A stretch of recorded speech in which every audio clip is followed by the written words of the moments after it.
Por que ao invés de ter várias células, quem é maior, uma célula não foi aumentando ao longo da evolução? E por que você não é feito de uma célula grandona? O que seria o problema disso daí? Ou quais seriam os problemas disso? Vamos entender? Para poder entender bem isso, nós vamos usar um pouco da lógica da matemática. Olha que interessante. Uma célula está aqui e a gente sabe que essa célula ela precisa fazer trocas com o meio. Por isso tem a membrana plasmática com a sua permeabilidade seletiva. Vamos imaginar que essa célula precisa de oxigênio. Então o oxigênio do meio ele tem que passar pela membrana dela. E além disso, ela por acaso produziu gás carbônico, o gás carbônico tem que sair.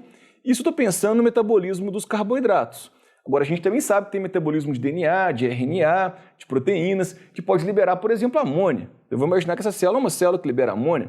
E amônia que é bastante tóxico, então tem que ser perdido. Estou te mostrando uma coisa interessante aqui então, sobre as trocas que a célula tem que fazer. Agora, eu gostaria que você pensasse uma coisa interessante. Quanto maior a área para as trocas, melhor, porque ela pode trocar mais e, como consequência, pode fazer mais reação química. Pode ter um maior metabolismo. Então, isso é interessante a gente entender. E uma lógica muito bacana, que existe uma relação entre a área de superfície, que serve para as trocas, e o volume.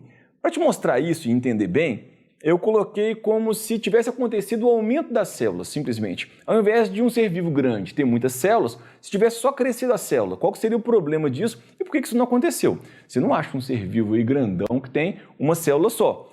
Quando eu olho, por exemplo, para cá, eu usei até um cubo mesmo para ficar mais fácil a gente ver. Imagina que aqui eu tenho um cubo de 1 centímetro de lado.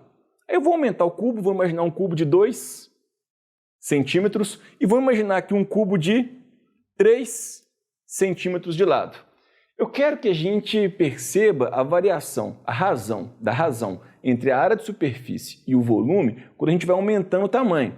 Daí a gente vai ver se a troca ficaria mais eficiente ou menos eficiente. Lembrando que quanto maior a razão entre a área de superfície e o volume da célula, mais eficiente seria a troca. Olha que coisa bacana então.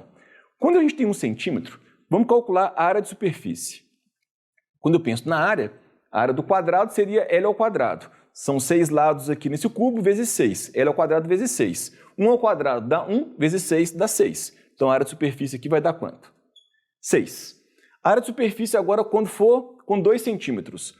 A área de superfície quando for 2 centímetros vai ser L ao quadrado vezes 6, 2 ao quadrado, 4 vezes 6, 24. Então, 24. Observe então, quando eu vou aumentando o tamanho, aumenta a área de superfície. Vamos fazer mais um aqui, ó. Quando a gente tem agora 3. 3 ao quadrado vai dar 9, vezes 6 vai dar 54. Então, a área de superfície aqui vai dar 54. Agora, o que eu quero aprender aqui com vocês é a razão entre área de superfície e volume. Como é que eu calculo o volume do cubo? L ao cubo. Então, 1 ao cubo desse primeiro, o volume aqui vai ser igual a 1. Quando eu tenho aqui agora 2 ao cubo, o volume vai ser igual a 8. E quando eu tiver aqui agora 3 ao cubo, o volume vai ser igual a 27. Então, o volume é igual a 27. Então você percebeu uma coisa, quando eu fui aumentando de 1 para 2 para 3, ao mesmo tempo que aumenta o volume, aumenta também a área de superfície. Mas lembre-se que quanto maior a razão entre área de superfície e volume, melhor, mais eficiente vão ser as trocas, porque vai ter uma área muito grande para trocar e quanto maior a área, melhor. Essa razão é muito importante para as trocas. Vamos ver como é que vai dar essa razão aqui? No primeiro, quando a gente tinha, por exemplo, uma célula só, o pequeno, seria 6 para 1, a razão vai dar o quê? 6. Quando eu tenho, por exemplo, aqui 24 e aqui eu tenho aqui 8, 24 dividido por 8 vai dar, por acaso, 3. E quando eu tenho 54 por 27, vai dar 2.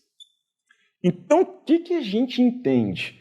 A área de superfície aumenta, o volume também aumenta, mas não é proporcional. O volume aumenta mais do que a área de superfície. Então, se por acaso eu penso num ser vivo que tivesse uma célula muito grandona, seria um volume muito grande, ele precisaria com certeza de mais reação química. Mas proporcionalmente a área de superfície dele seria pequena. Então ele teria pouca capacidade para realizar trocas como essas que eu mostrei aqui. Isso seria muito pouco eficiente. Então, ao invés de sermos formados de uma célula grandona, nós somos formados por muitas células. Crescer na evolução quer dizer aumentar o número de células. E uma outra coisa bacana, se eu tenho muitas células, elas podem ser especializadas. Quando eu olho, por exemplo, para o meu corpo, existem células que são especializadas em revestir, existem células que são especializadas em absorver. Nós vamos entender isso e vamos ver que isso é fantástico. Então, a gente inicia o estudo dos tecidos e o primeiro tecido que a gente vai começar a estudar agora é o tecido chamado de epitelial. Bora!